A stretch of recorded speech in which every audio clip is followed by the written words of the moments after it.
Hello guys, magandang umaga dito sa Los Angeles, California at magandang madaling araw naman po dyan sa Pilipinas at sa lahat po ng sumusuporta sa atin. Magandang umaga, gabi o araw po sa ating lahat. So shout out po sa lahat ng mga sumusuporta sa atin, especially po dyan sa Davao City, Quezon City, Zamboanga, my God! Tapos sa mga supporters din natin sa Bahrain kasi may mga nagtatanong-tanong sa atin. So, sabi nila nanonood daw sila sa UAE.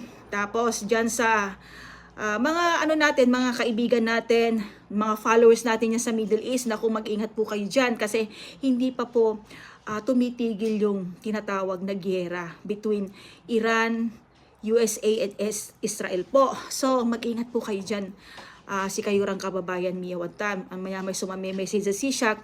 So, nakakaawa naman po talaga yung kalagayan nila dyan.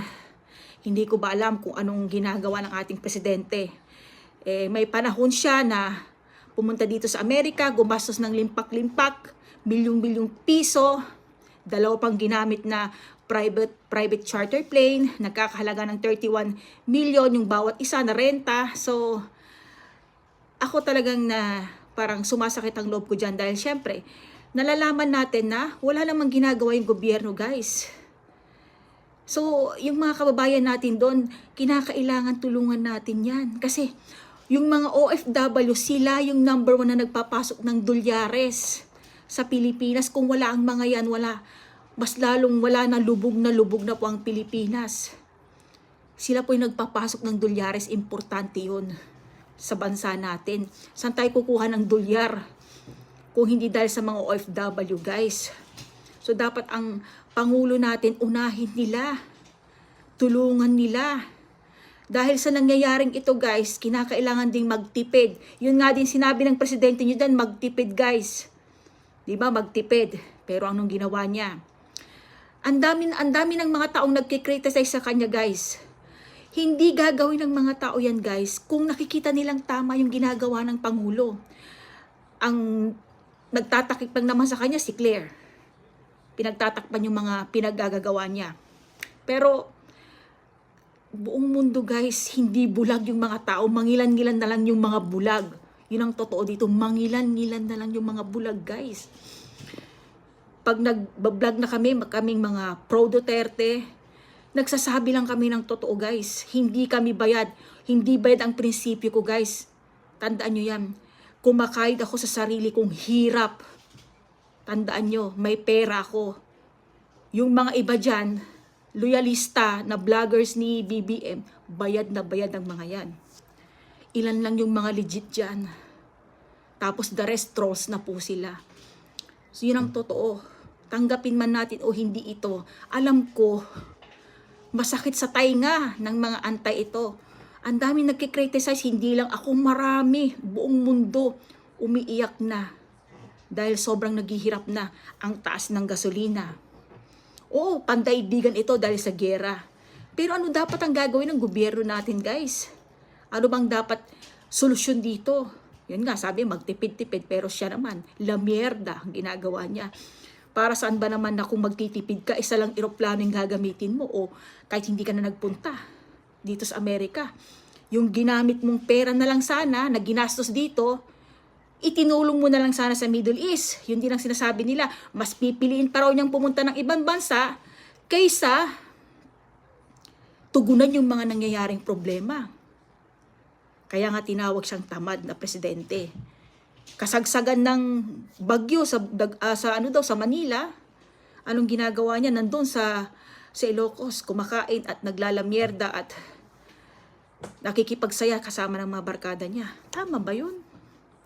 Hindi sasabihin ng taong bayan niyang, guys, kung nakikita nilang tama ang ginagawa ni BBM.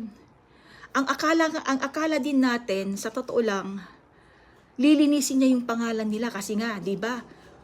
Lumagapak, lumubog ang pangalan ng Marcos. Di ba in-excel sila sa Hawaii?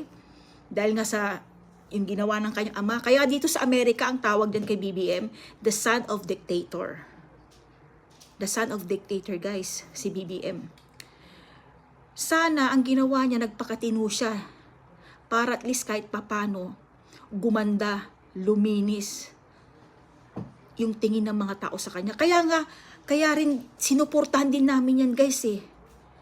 Para at least pag nakabalik ang Marcos, mapatunayan na sa mga tao na mali yung tingin nila sa Marcos. Kaso wala eh. Mas lalong lumubog, dumoble. Hindi magkakaganito ang taong bayan, tandaan nyo yan. Hindi i-criticize yan kung tamang ginagawa niya. Okay lang yung kung 2, 3, halos buong mundo guys eh. Tingnan nyo sa Europe, sa Austria, nagkakagulo yung mga tao dun. Pinagsisigawan, nirarally nila si Marcos. Marcos resign, Marcos resign. Sa totoo lang yung mga loyalista lang yung mga nandyan na nakasuporta sa kanya. Pero the rest wala. Aminin nyo man o hindi ito, tanggapin nyo man, masakit sa tainga nyo, kayong mga loyalista. Wala kayong magagawa. Dahil buong mundo hindi bulag yung mga tao. Ako sumuporta din ako sa kanya kasi sa inakalang gaganda ang Pilipinas. Pero nagising kami sa katotohanan. Pinaglaban namin si BBM noon. Kasi maraming nagsasabi, kung buhay lang si Kuya Van de Leon, sinabi niya sa akin dati, akin ikakampanya bitan. Tamatakaw itan. Antami istoradarati Marcos konda. Si Kuya Van de Leon, pira kong kugit. Again na ex-mayor na basista. Aki kakampanya bitan. That was amay ng mga kandidato na 2022 o amay na may unaan na vice president ni. Kakandidato ang talo. Aki kakampanya bitan kwanto si Shak. Antami istoradaratan matakaw iraratan na pamilya. Kwanto si Shak. Pira kukugip tuwa ta din bagato si Shak. Agalay mo sa takati pa kanang ng Kuya Van kang kota kasi antaka tapiano pagbabango paano natanong ng Paul linis ng tuloy nga randa. Ay, katilan amin ta ibabagadaratan matako iratan na pamilya. Kwanto? Ani siya nata napatunayan ko. So aray kuro-kuro ng sama niya katuan. Kaya dapat kasi si Marcos, inisip tuman.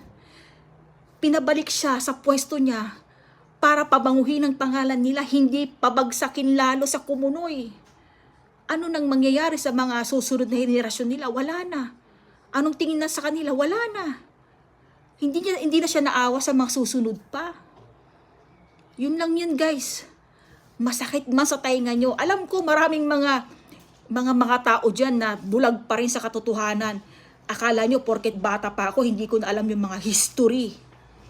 May mga nandyan sa taga-dumpay, alam ko yung mga nandyan na ano. Pero it's okay, walang problema. Akala hindi rin ako nagbabasa. Nagbabasa ako guys. Buong mundo, makikita mo sa lahat. Tinitira si Marcos. Kitang-kita naman yung corruption guys na nangyayari. Hindi tayo bulag. Hindi tayo bulag at pipi. Kayo lang mga loyalista ang bulag at pipi. Ganun lang yun. Totoo yun guys. Dati nung buhay pa sa si Kuya Van, yun ang kwento niya sa akin. Ang dami niya pang kwento sa Marcos. Nakatiwalian nila. Hindi ko na siya pinakinggan. Kasi yun nga sinusuportahan nga namin si BBM. Marami kami nakaaway dati noon. Pero ngayon, kami ang umaaway. Kasi nagising na kami sa katotohanan. Wala akong pakialam sa inyong mga loyalista. Tirahin nyo man ako, wala akong paki sa inyo. Sabihin nyo bobo ako, kayo ang bobo, yun lang yun.